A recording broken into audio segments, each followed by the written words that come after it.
Let's jump right into this. Today, we're going on a seriously fascinating journey in this explainer.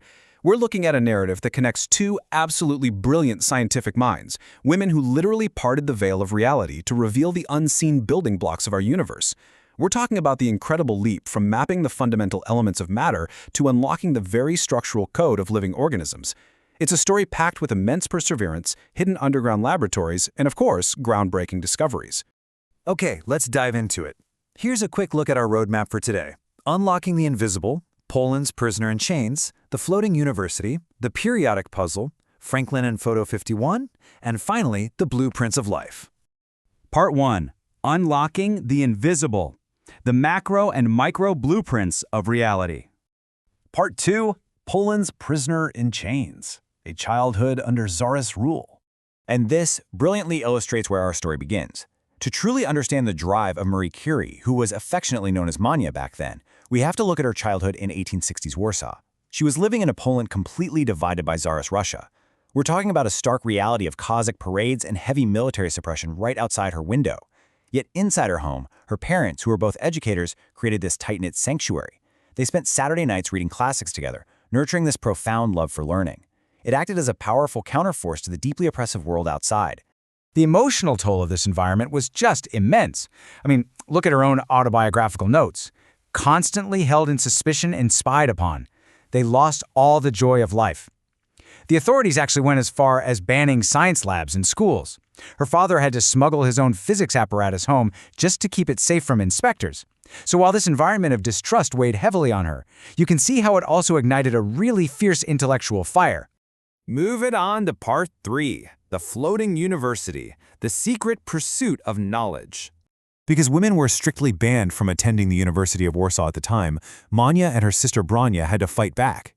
They did this through the floating university. This was an illegal, underground network of night classes that constantly had to move locations to avoid detection. To actually afford a real formal education in Paris, Maria made a grueling pact when she was just 16. She went to work as a governess in a rural factory village, sending her earnings to fund Brania's medical school. It took her 8 long years of scraping together every resource before she could finally pack her bags and depart for the Sorbonne at age 24. Now, during those years as a governess, she actually fell in love with her employer's oldest son. But because she was penniless, his family completely rejected the match and the engagement was broken off. Her reaction? Just read this incredible quote she wrote to her cousin.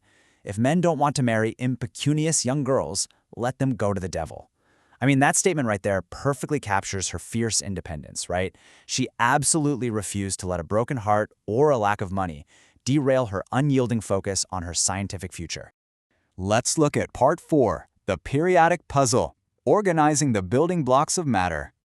Now, what's really interesting about this slide is the actual science Curie was chasing. We have to rewind a bit to 19th century chemistry.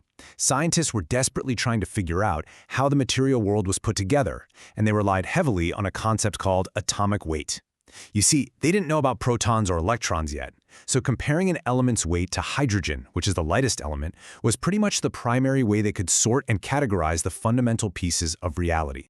But this categorization evolved pretty dramatically. Dmitri Mendeleev was the one who first organized elements by their weight, but his true stroke of genius? He left intentional blanks for elements that hadn't been discovered yet. It's like a giant puzzle with missing pieces. Later, around 1913, Henry Moseley refined this whole system by organizing the table by atomic number, meaning the actual structure of the atoms themselves. Discovering a brand new element to fill those original blanks became a matter of massive global pride. And as we know, this was the exact frontier Marie Curie would eventually conquer. So that brings us to a really monumental pivot point in our explainer. Once we successfully mapped the fundamental elements of matter, how on earth did we map the blueprint of life itself? With the building blocks of the physical world categorized, the stage was perfectly set for a massive leap forward into the 20th century. We're talking about the shift from mapping elements to mapping biology. Let's move to Part 5 and see how this builds. Franklin and Photo 51, Seeing the Unseen Code. Jumping forward to 1950s London, scientists at this point knew that DNA contained the genetic instructions for life, but its physical shape? That was a total mystery. Enter Dr. Rosalind Franklin. Armed with a PhD from Cambridge and some really extensive experience from her time in Paris, she brought a highly advanced skill to John Randall's lab at King's College, X-ray diffraction. Her goal was incredibly ambitious, to literally take a photograph of the invisible code of life.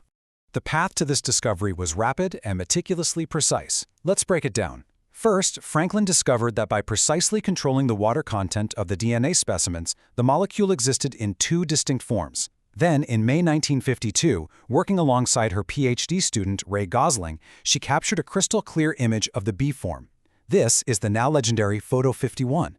When Jim Watson of Cambridge saw this image early the following year, it was the ultimate eureka moment. It gave Watson and Crick the exact structural data they had been missing, which led directly to their famous 1953 Nature publication announcing the double helix to the world. Which brings us to our final section, Part 6, The Blueprint of Life, the Legacy of Structural Molecular Biology.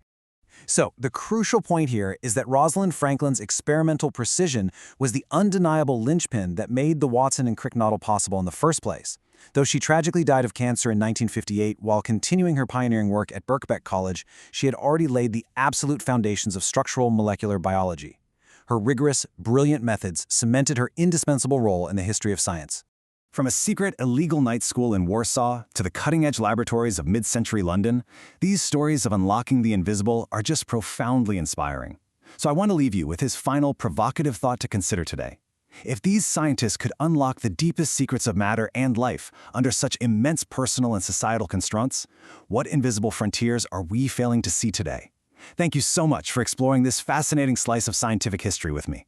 Keep asking questions and keep looking for the unseen.